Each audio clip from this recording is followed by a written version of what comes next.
On the night of October 17, 2019, 47-year-old Ada Quintal stepped out of her family's remote Michigan cabin to walk her dog and have a smoke. It was 1:30 a.m. The cabin was surrounded by thick woods and swamps, and the nearest neighbor was half a mile away. Despite the isolation, Ada felt safer at the safe house than in the crowded streets of Detroit, where she lived full-time. Just a few months earlier, she had been brutally attacked in the city by a stranger. No motive, no robbery, just random violence. Her nose was broken, she suffered a concussion, and the attacker was never caught. The trauma haunted her. She got laid off from her engineering job and battling depression. Ada had accepted her uncle's offer to live in the old two-story family cabin and fix it up for the winter. The cabin had been in her family for 75 years. She and her boyfriend had been there for a week, doing some repairs. But 2 days earlier, he left for the city. Now it was just Ada and her dog. That night, restless and unable to sleep even after taking a pill, Ada decided to clear her head with a walk. She tucked a 9mm pistol into her pocket, a precaution just in case, and headed down the winding, unlit road. As her dog stopped to relieve itself, it suddenly stiffened and growled. Ada followed its gaze and shone her flashlight ahead. Two eyes stared back at her from the dark. A mountain lion. She reached for her gun, but before she could draw it, the animal blinked and vanished into the woods. Relieved, Ada rushed back to the cabin. She locked the door, texted her boyfriend about the mountain lion, and sat down to calm her nerves. But a few minutes later, she heard a sound, a twig snapping outside the living room window.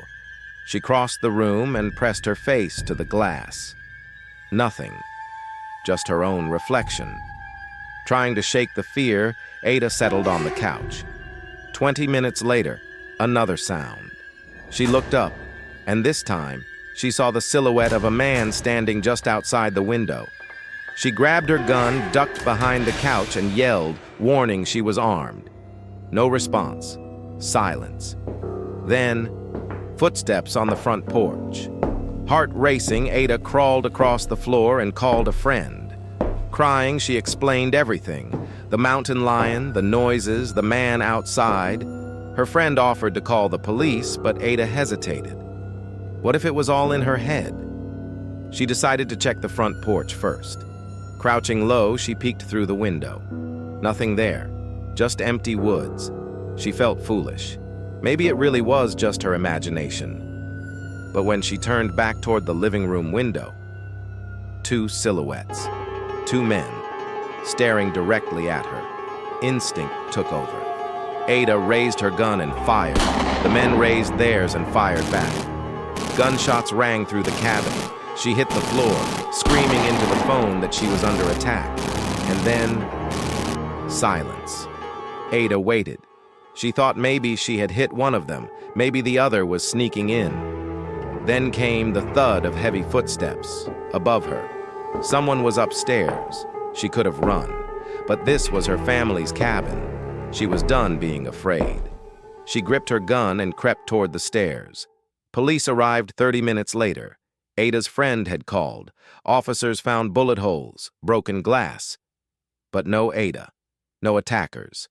Only her frightened dog. Her shoes and phone were found on the roof.